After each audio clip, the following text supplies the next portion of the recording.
इस सब पे हम बात कर लेते हैं। अमीर जमात इस्लामी ज़फ़र साहब हमारे साथ मौजूद हैं। अस्सलाम वालेकुम मुनव्वर साहब, सुबह बखैर, बहुत शुक्रिया आपके वक्त के लिए। मुनव्वर साहब, आप हमेशा से एक तवाना आवाज़ रहे हैं कराची की इस तवानाई के मामले पे, तो आज भी के इलेक्ट्रिक के मसाइल हल तलब हैं। अक़लियती शेयर होल्डर इंतज़ामिया अख्तियार पर कब्ज़ा करके बैठी है, हुकूमत पाकिस्तान SIFC को धमकी दे रही है। सूरत हाल तो बड़ी गंभीर है सर। जी बिल्कुल, जब बुनियादी टेढ़ी हो तो उस बुनियाद पर जो इमारत तामीर होती है वो ऐसी इमारत तामीर होती है जो इस वक्त हमें के इलेक्ट्रिक की सूरत हाल नज़र आ रही है। मायूस कुन कारकर्दगी है, तनाज़ात हैं, और इन सारी चीज़ों में अगर कोई इन सारी चीज़ों के जो असरात हैं जो भुगत रहा है, जो साइड इफ़ेक्ट्स होते हैं जो भुगत रहा है, वो कराची का शहरी है। इस वक्त भी सूरत हाल ये है, समझ लें आप 20-25 दिन हुए हैं, गर्मी की शिद्दत में इजाफा हुआ है, लेकिन सर्दियों में भी 12-12 घंटे 14-14 घंटे कराची में लाइट नहीं होती। तो आप मुझे बताइए कि इदारे की कारकर्दगी तो खुद जाहिर कर रही है, ये बात जाहिर कर रही है कि किस तरह कराची के लोग इस सारे मामलात में सफ़र कर रहे हैं।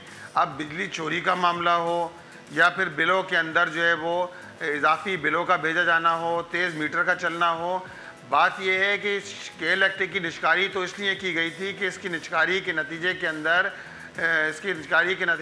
में लोड शेडिंग का खात्मा होगा। इसकी निष्कारी के नतीजे में लोगों के बिलों में जो बिल आ रहे हैं, भारी भारी बिल आते हैं, सस्ती बिजली लोगों को मुहैया होगी, लेकिन ना सस्ती बिजली मिली, ना लोड शेडिंग का खात्मा हुआ, बल्कि उल्टा ये हुआ है कि इसके नतीजे में वो सार्फिन जो बिजली का भारी भारी बिल अदा कर रहे हैं हर महीने, उन्हीं पर आप जो है वो बोझ डालने की तैयारी कर रहे हैं। आपने देखा पिछले दिनों नेपरा में हेयरिंग हुई है, उस नेपरा की हेयरिंग में क्या किया गया कि इलेक्ट्रिक ने राइट ऑफ क्लेम के नाम पर 76 अरब रुपए कराची के कंज्यूमर से वसूल करने के लिए नेपरा में दरख्वास्त दी कि 76 अरब रुपए कराची के कंज्यूमर से रिसीव किए जाएंगे नेपरा की में। और जमात इस्लामी ने नेपरा के अंदर अहले कराची का मुकदमा लड़ा, उसमें इंडस्ट्रीज़ के लोग भी मौजूद थे, और ये उन सार्फिन से वसूल किए जाएंगे जो ऑलरेडी बिल पे कर रहे हैं। जो बिल ऐसा नहीं है कि जो डिफ़ॉल्टर हैं उनसे वसूल किए जाएंगे 76 अरब रुपए।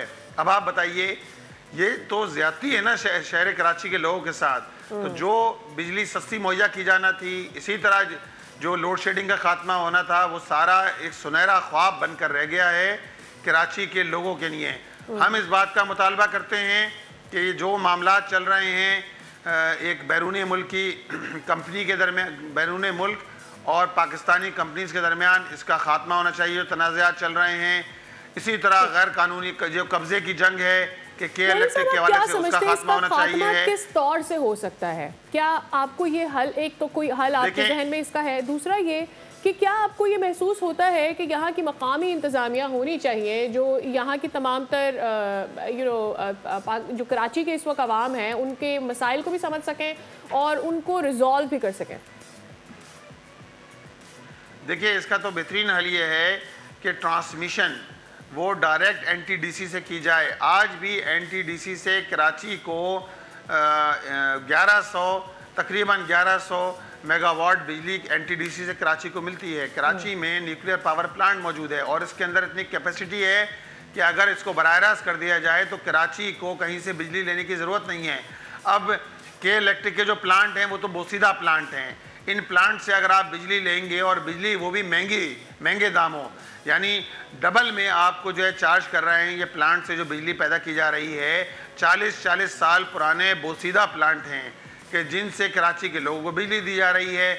और इसमें से भी 1100 मेगावाट वो है जो NTDC के ज़रिए बिजली ली जाती है। अगर ये NTDC के ज़रिए कराची को बिजली, मुकम्मल तौर पे कराची को बिजली दी जाए तो बिजली सस्ती भी मुहैया होगी, बिजली में लोड शेडिंग का भी खात्मा होगा। तो ट्रांसमिशन NTDC के ज़रिए होना चाहिए जो सरकारी इदारा है, और यहाँ से डिस्ट्रीब्यूशन का अमल होना चाहिए। इसी तरह जो डिस्ट्रीब्यूशन है, ट्रांसमिशन के बाद डिस्ट्रीब्यूशन है, और ये डिस्ट्रीब्यूशन भी जो है वो उसके लिए मल्टीपल आप जो है लोगों से दरख्वास्तें वसूल करें।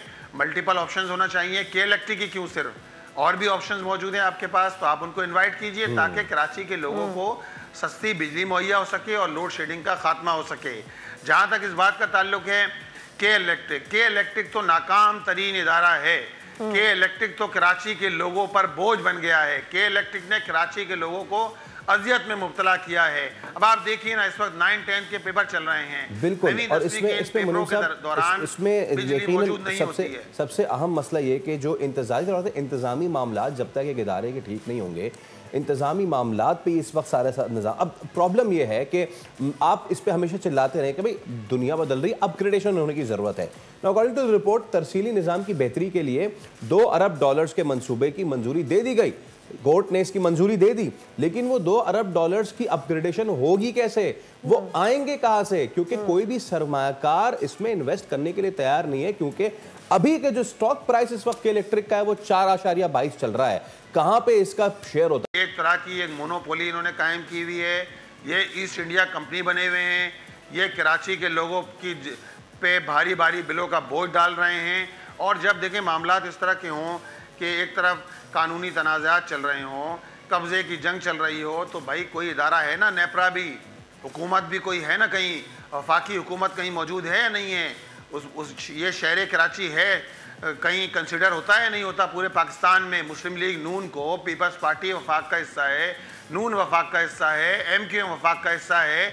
इनको पता है कि कराची के अंदर एक इदारा है जो कराची के लोगों पर जुल्म कर रहा है, लोड शेडिंग कर रहा है, बिलों में भारी भारी बिल हैं, जनरेशन में नाकाम हो गया है, ट्रांसमिशन और डिस्ट्रीब्यूशन में ये नाकाम हो गया है। अभी गर्मी पड़ती है, थोड़ी सी गर्मी बढ़ती है, उसके नतीजे में लाइनें ट्रिप करना शुरू हो जाती हैं और ये टेक्निकल फॉल्ट के नाम पे घंटों घंटों लोगों की बिजली मौजूद नहीं होती है। इस सारे जुल्म का खात्मा होना चाहिए, इनका फ्रांसिक ऑडिट होना चाहिए। ट्रांसमिशन आप कीजिए NTDC से, जनरेशन के लिए लोगों को इन्वाइट कीजिए कंपनीज को, ताकि जनरेशन के अंदर मल्टीपल चॉइस मौजूद हो, एक कंपटीशन होगा, उसके नतीजे में के इलेक्ट्रिक की मोनोपोली का खात्मा होगा। और इसमें अब बहुत सारी चीज़ें भी अब सामने आ रही हैं कि जो अक़लियती शेयर होल्डर हैं वो कैसे अक्सरियती शेयर होल्डर जो है उनको सौंपने से इनकारी हैं। और यही वो मसला है जिस पे हम देखते हैं कि कभी शारा फैसल पे एहतजाज किया जा रहा है, कभी दीगर कराची के इलाकों पे एहतजाज किया जा रहा है। तो मेरे ख्याल से मुनीम साहब, अब वो वक्त आ गया है कि जब ये मामलात, जिसको कहते हैं ना अंग्रेजी में हॉर्सेस फॉर कोर्सेस, ये मामलात उन लोगों के सुपुर्द किए जाए जो कि इसको चलाने के अहल हों, चलाने के काबिल हों, चलाना जानते हों, चला सकते हों। हाँ जी, रादर देन के जी उनके बस आप हाथ में दे दे के जिन्होंने इतना नुकसान करवा दिया है इस पूरे इदारे का। देखिए जी, बिल्कुल, ये तो हम कहते आए हैं, जमात इस्लामी की पूरी स्ट्रगल है। हमने जब ये इसकी निचकारी हुई थी, हमने निचकारी की मुखालफत की थी कि निचकारी मसले का हल नहीं है, ये दिफाई नोयत का इदारा है। ये आपको 1995 तक ये आपको प्रॉफिट देता रहा है, हुकूमत को प्रॉफिट देता रहा है, सरकार को। आपने इसको निजी कंपनी के हवाले कर दिया और आज सूरत हाल ये है कि वो अक्सरियती शेयर रखने वाले जो भी ग्रुप है वो एक तरफ है, जो अक़लियती शेयर रखने वाले लोग मौजूद हैं वो उसको सुपरसीड कर रहे हैं और वो इस पे कब्जे की एक जंग चल रही है। और सफ़र कौन कर रहा है? इसके नतीजे में कराची के लोग जो है वो इन सारे मामलात में को भुगत रहे हैं। लिहाजा हमारा तो पहले दिन से स्टांस यही था कि कराची को सस्ती बिजली मिलना चाहिए, लोड शेडिंग का खात्मा होना चाहिए और इसमें अगर कोई रोल अदा कर सकता है तो वो रोल हुकूमत अदा कर सकती है। वो रोल देखें ना, अब आप खुद अंदाज़ा लगाइए कि IPPs का मसला भी था, तो वो मसला किसने रेस किया? वो मसला तो जो इंडिपेंडेंट पावर प्रोड्यूसर्स हैं वो तो किसी को पता ही नहीं था कि किस तरह इंडिपेंडेंट पावर प्रोड्यूसर जो है वो जुल्म कर रहे हैं। ये जमात इस्लामी ने धरने दिए, एहतजाज किया, मज़ाहमत की, जिसके नतीजे में ये टॉक ऑफ द टाउन बन गया।